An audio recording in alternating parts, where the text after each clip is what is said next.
Okay, so this song only really has two parts to it. A lot of layers, but the main two chord progressions are this. They're just power chords. Third fret on the E, fifth fret on the A. Then you go up to the fourth and sixth. Then you're gonna go down to the fifth fret, the sixth fret of the A string and the eighth fret of the D string. And this is supposed to be played in E flat tuning or D sharp, but it's the same thing. It's not gonna change much. So it's those three chords. It goes like this.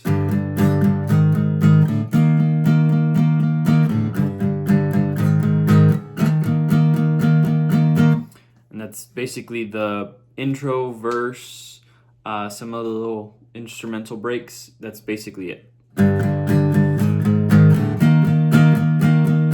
So 4 on the first chord, the G, and then 4 on the A flat, and then 8 on the E flat chord here. So all down strums. You kind of want to accent the third strum. So 1 2 3 4, 1 2 3 4, 1 2 3 4, like that. And then it goes into, it does that in the intro, first verse. Then there's like a little break, second verse, and then it does the like pre-chorus.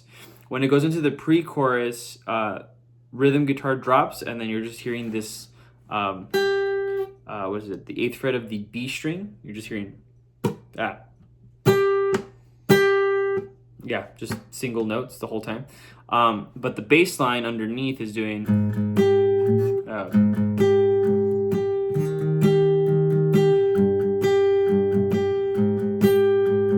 and then later the rhythm guitar comes in and copies that. And basically this is the chorus progression. The way you go into it is, so right out of the verse you go, and then instead of going back to the third fret, you're gonna jump to the fourth fret. So you're gonna do this progression. What is that? Fourth fret of the E, your A flat chord, and then you go into our E flat, the sixth fret of the A string, and then third fret of the E, and then back to the fourth. So it's gonna have that like the four chords, but the first and last chord are the same. So you're gonna think of those as a longer phrase. So it's gonna go something like this. I think it's longer.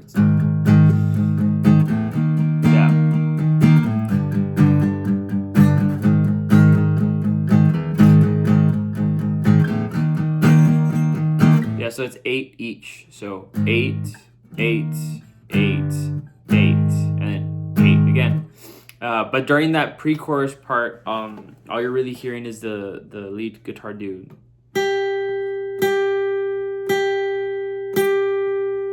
Which is kind of boring, but if you want, you can just play along with the bass. And again, you're doing that. So from the verse into the pre-chorus, it's going to sound like this.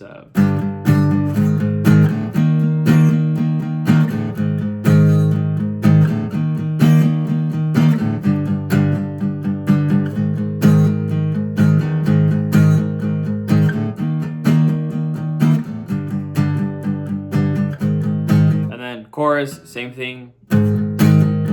I like to add my pinky underneath, like there, for the chorus. Just makes it sound a little bit bigger.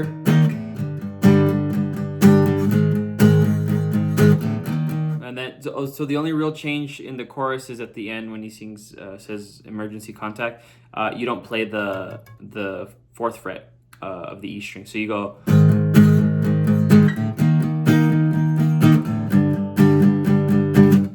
Kind of cuts off, and then he sings emergency contact, back to the intro.